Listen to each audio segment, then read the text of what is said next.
Audio Jungle.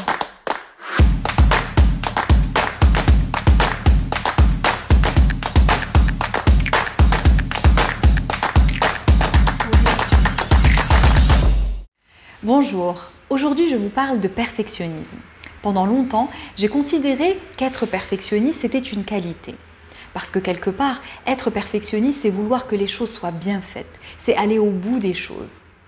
Et en même temps, ça peut être néfaste. Parce que être perfectionniste, c'est être à la recherche de la perfection. Une perfection qui n'est pas de ce monde.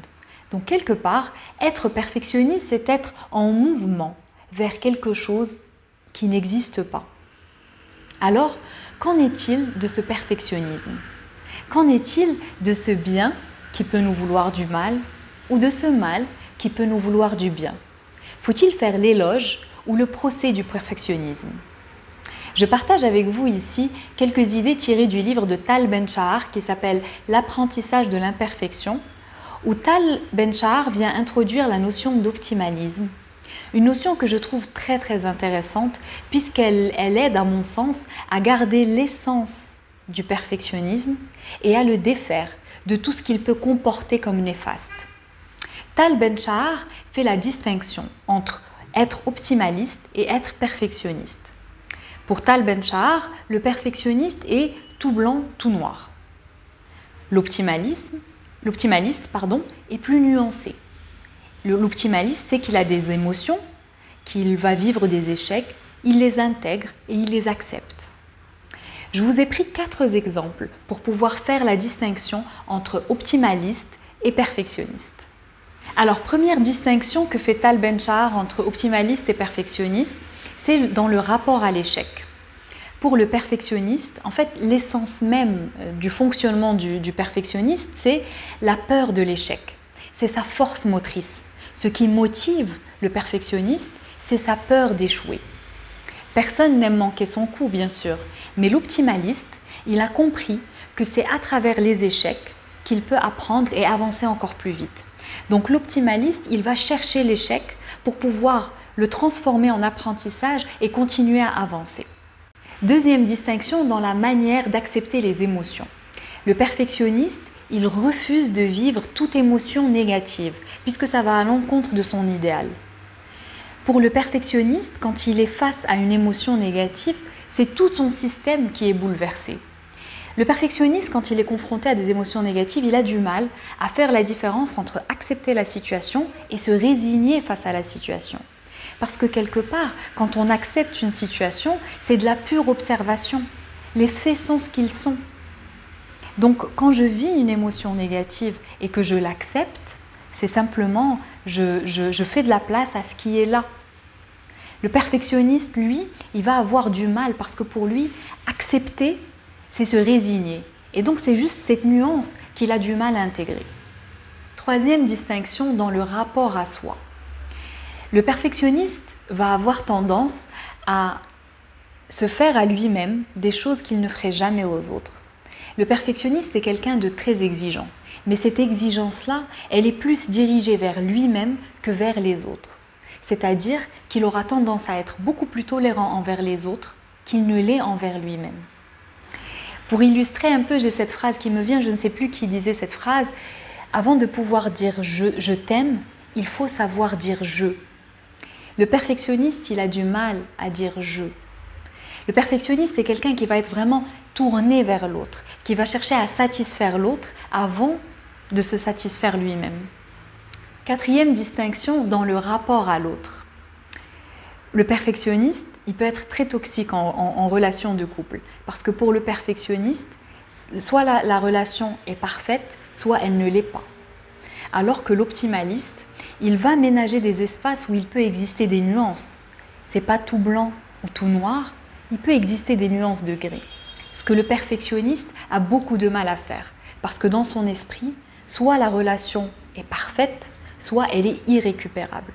Et c'est vraiment entre les deux que va venir se situer l'optimaliste, où il va venir créer quelque part un nuancier de gris, parce qu'une relation, elle ne peut pas être ou complètement bonne ou complètement mauvaise. Alors voilà pour ce qui est de la distinction entre optimaliste et perfectionniste selon Tal Ben-Shahar. Si vous êtes quelqu'un de perfectionniste, je vous invite vraiment à vous poser la question, aujourd'hui dans votre vie, le fait d'être perfectionniste, qu'est-ce que ça comporte de négatif? Pour vraiment pouvoir aller garder que l'essence du perfectionnisme et venir vous défaire de tout ce que ça peut comporter de néfaste dans votre vie aujourd'hui. Le fait que vous en preniez conscience, c'est un premier pas vers ce changement. En séance de coaching, on peut aussi venir travailler sur le moment où ce trait de personnalité s'est installé dans votre vie. Généralement, c'est dans notre enfance, souvent dans la période de l'empreinte, entre 0 et 7 ans, où on est venu installer des traits de personnalité en fonction des expériences qu'on a vécues, en fonction de notre interprétation de ce qu'on a vécu, où on s'est dit qu'à ce moment-là, c'était utile d'être perfectionniste, de devenir perfectionniste pour pouvoir faire face à ce moment-là. Et en même temps, vous savez qu'on est constitué de plusieurs parties et qu'une partie de nous, qui à un moment donné de notre vie a eu besoin d'installer ce trait de personnalité, aujourd'hui, elle a peut-être besoin d'autre chose. Et aujourd'hui, il y a probablement une partie de vous qui a besoin de garder l'essence de ce que lui apporte le perfectionnisme, mais de se défaire de tout ce que ça peut comporter de négatif. Et donc l'idée, ça va être vraiment de travailler dans ce sens-là, d'aller vraiment explorer en vous quelle est cette partie de vous qui a besoin de ce trait de personnalité et quelle est cette autre partie qui ne le veut plus. Et comment est-ce que ces deux parties, elles peuvent cohabiter ensemble. Je voulais également partager avec vous 2 petits mots sur mon expérience par rapport au perfectionnisme. J'ai longtemps été perfectionniste et ça m'a empêché de faire énormément de choses parce que j'attendais en fait d'avoir toutes les infos avant de pouvoir y aller. J'attendais d'avoir atteint l'excellence avant de pouvoir apporter cette version de moi-même au monde. Et du coup, ce que ça créait, c'était de l'inertie. C'est-à-dire que je restais figée en attendant que toutes les conditions soient optimales. Mais la réalité, c'est que ces conditions ne sont jamais optimales, puisque les choses changent, les choses évoluent et on évolue avec. Et donc, le fait de m'être détachée de ce perfectionnisme, ça m'a poussée à être plus dans l'action, à oser faire les choses et les rectifier au fur et à mesure. Il y a eu une chose qui a été à un moment donné catalyseur pour moi dans cette transformation, c'est le jour où j'ai accepté qu'on ne peut pas comprendre la vie. Parce que la vie, ce n'est pas un concept. C'est une découverte. Je ne sais plus quel thérapeute disait que la vie, c'est un mouvement. Et soit on accepte de faire ce mouvement de manière volontaire et il est accompagné d'une évolution de notre conscience, soit on reste en sidération. Et c'est la vie, à un moment donné, qui va nous faire bouger. À travers des maladies, à travers des échecs, à travers des deuils, etc. Alors soyez dans l'action. Acceptez le mouvement de la vie. Et quand vous êtes confronté à l'échec, accueillez-le simplement et regardez ce que ça vous apporte. Regardez qu'est-ce que ça transforme en vous. Qu'est-ce qu'il y a de bon à tirer après cet échec? Je vais vous dire une chose, surtout, ne me croyez pas dans tout ce que je vous ai dit. Vivez-le et feedbackez-moi. Sur ce, je vous laisse aujourd'hui avec cette question.